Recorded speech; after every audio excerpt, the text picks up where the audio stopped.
Assalamualaikum warahmatullahi wabarakatuh. Halo kawan-kawan, bertemu lagi dengan Tukang Gambar. Pada video True Story kali ini, Tukang Gambar akan mengulas salah satu tragedi kecelakaan mengerikan yang terjadi di Terowongan Paledang. Terowongan Paledang sendiri sebenarnya adalah sebuah jalur kereta api yang terletak di daerah Bogor. Terowongan ini sebenarnya merupakan salah satu bangunan bersejarah karena telah dibangun sejak zaman kolonial Belanda. Namun ukuran terowongan Paledang yang tidak terlalu besar, bahkan hanya muat untuk badan kereta api saja.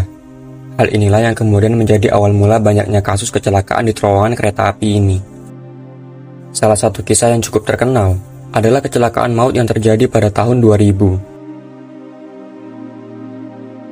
Di masa lalu, penertiban para penumpang kereta belumlah optimal seperti sekarang. Salah satu faktor penyebabnya adalah rendahnya tingkat kesadaran masyarakat kala itu akan keselamatan diri mereka sendiri.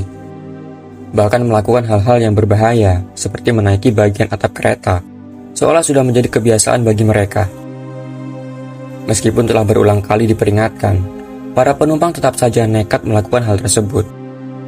Terutama para pemuda yang cenderung masih merasa gagah, dan seringkali mengabaikan keselamatan mereka. Seperti yang terjadi pada 12 Januari tahun 2000. Kereta yang saat itu hendak melakukan perjalanan ke Sukabumi dan membawa sekitar 1.000 penumpang, entah bagaimana ceritanya mengalami keterlambatan.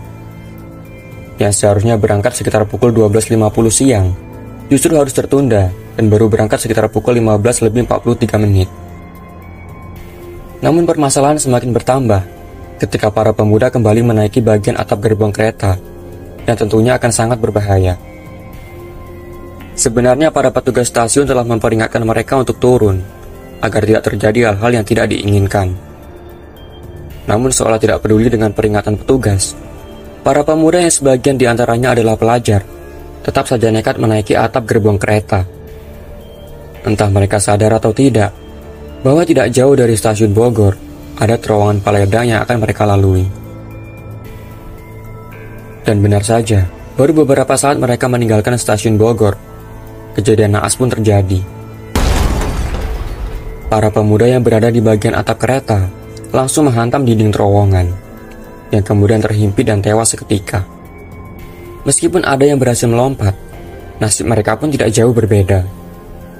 Kecepatan kereta yang terlalu tinggi justru membuat mereka menghantam dinding jalur kereta. Hingga akhirnya mereka kembali terpental ke jalur kereta, kemudian terlindas dan berakhir tewas di tempat. Dari kejadian ini, 12 pemuda dipastikan tewas di tempat dengan kondisi yang sangat mengerikan. Dan puluhan lainnya mengalami luka yang serius. Menurut pengakuan warga setempat yang sempat menyaksikan dan membantu evakuasi saat kejadian tersebut, mereka sempat mendengar suara gemeretak yang sangat kuat, yang kemudian membuat mereka menengok. Namun saat tiba di tempat kejadian, mereka sudah mendapati potongan-potongan tubuh manusia yang berceceran di sekitaran terowongan Paledang. Kepala yang terlepas, tangan yang putus, dan potongan-potongan daging yang berserakan di tempat tersebut. Dan semenjak saat itu, warga mulai merasa enggan untuk melintasi wilayah tersebut. Karena selain sejarah kelam pada saat proses pembangunan terowongan tersebut, juga karena isu-isu yang menyebutkan bahwa setelah kejadian tragis tersebut, warga seringkali melihat penampakan para korban tragedi terowongan Paledang. Dan itulah sedikit kisah yang bisa Tukang Gambar ceritakan terkait dengan tragedi terowongan Paledang. Semoga kisah ini bisa menjadi pelajaran bagi kita semua, agar lebih mentaati peraturan dan lebih berhati-hati dalam menjaga keselamatan diri kita masing-masing. Jika ada kesalahan atau informasi yang kurang tepat, silakan kawan-kawan sampaikan di kolom komentar. Sekian video dari Tukang Gambar. Sampai jumpa di video selanjutnya. Wassalamualaikum warahmatullahi wabarakatuh.